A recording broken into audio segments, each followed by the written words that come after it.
जी तो प्यारे दोस्तों, welcome back to my channel. उम्मीद करती हूँ कि आप सबको मेरी कहानियाँ पसंद आ रही होंगी।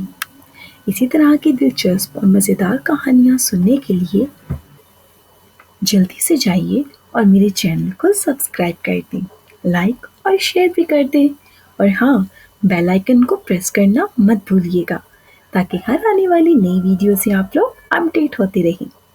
तो चलिए, आप लोगों को बगैर इंतज़ार किए कहानी शुरू करते हैं। एक दफ़ा का जिक्र है कि किसी जंगल में एक भालू रहता था। वो बहुत सीधा सादा था और फौरन ही हर एक पर यकीन कर लेता। इसी जंगल में एक बहुत ही चालाक लोमड़ी रहती थी। एक मर्तबा भालू मियाँ और लोमड़ी का आमना सामना हो गया। भालू को देखते ही लोमड़ी के दिमाग में एक शरारत सूझी। उसने भालू से कहा, मियाँ भालू, कहाँ जा रहे हो?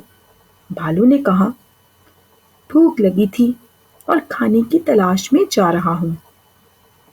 ये सुनते ही लोमड़ी ने कहा कि यहाँ से थोड़ी ही दूर एक दरख्त है और उस पर बहुत से आम भी लगे हैं, और हाँ, उसके ऊपर एक बहुत बड़ा शहद का छत्ता भी लगा है। मुझे मालूम है कि आपको शहद बहुत पसंद है। थोड़ी सी हिम्मत करें और चले जाएं, आपको बहुत मज़ा आएगा। ये सुनते ही भालू फौरन उस तरफ चल पड़ा और चलते चलते भालू थक गया, लेकिन उसे आम का दरख्त कहीं भी नजर न आया। उसने सोचा, थोड़ी दूर और चलकर देखता हूँ। थोड़ी दूर गया तो उसे आम का एक दरख्त नजर आया। भालू बहुत खुश हुआ और जल्दी से उसके नजदीक गया। अभी उसने हाथ नहीं बढ़ाया था कि गौर करने से पता चला कि वहां तो शहद की बजाय भेड़ों का छत्ता है। अब भालू को समझ में आ गया कि लोमड़ी उसे बेवकूफ बना रही है। भालू बहुत ज्यादा रोया। उस दरख्त पर एक उल्लू रहता था। उसने देखा कि भालू मियाँ रो रहे हैं और वो नीचे आया और रोने की वजह दरियाफ्त की, लेकिन भालू मियाँ ने उसे कोई बात न बताई क्योंकि भालू एक समझदार जानवर था और वो किसी की पीठ पीछे किसी की बुराई नहीं करता।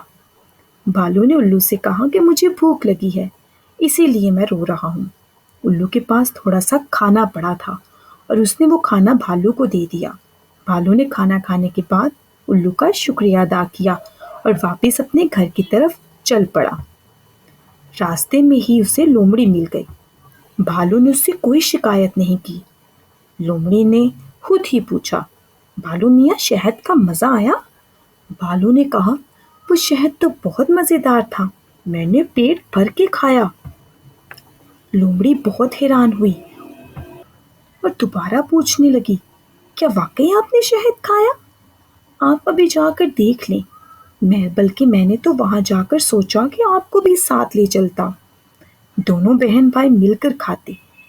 ऐसा करें कि आप बकिया शहद जाकर खा लें, ये ना हो कि कोई और शहद खा ले। और ये सुनते ही बी लोमड़ी भाग खड़ी हुई और सोचने लगी कि मैंने ऐसे ही इसको भेड़ों का छत्ता समझा था।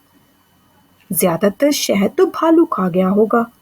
थोड़ी देर से आम का वही दरख्त का नजर आया और उसने ना आओ देखा ना ताओ देखा और फौरन ही दरख्त पर चढ़ गई और छत्ते पर टूट पड़ी। लेकिन वहां तो सैकड़ों की तादाद में भेड़ थे जो उसके जिस्म से चिपक गए और वो जोर जोर से उसे काटने लगे। बड़ी मुश्किल से लोमड़ी ने उससे जान छुड़वाई और दूसरे दिन लोमड़ी धूप में सोई पड़ी क्योंकि उसको सख्त बुखार था और भालू मियाँ वहां पहुंचे। लोमड़ी ने भालू से कहा कि मैं आपसे उसकी शरारत की माफी मांगती हूँ। इसका बदला मुझे मिल गया है। सच है कि किसी के साथ मजाक में भी ज्यादती नहीं करनी चाहिए। ठीक है मेरे प्यारे दोस्तों, जो शख्स शरारत करता है वो उसकी सजा पाता है। इसलिए जो कोई भी हो, उसके साथ अपना रवैया दुरुस्त रखें, एक दूसरे के साथ मोहब्बत से पेश आए। ठीक है मेरे प्यारे दोस्तों। दुआओं में याद रखिएगा और अपना ख्याल रखिएगा। तब तक के लिए अल्लाह हाफ़िज़।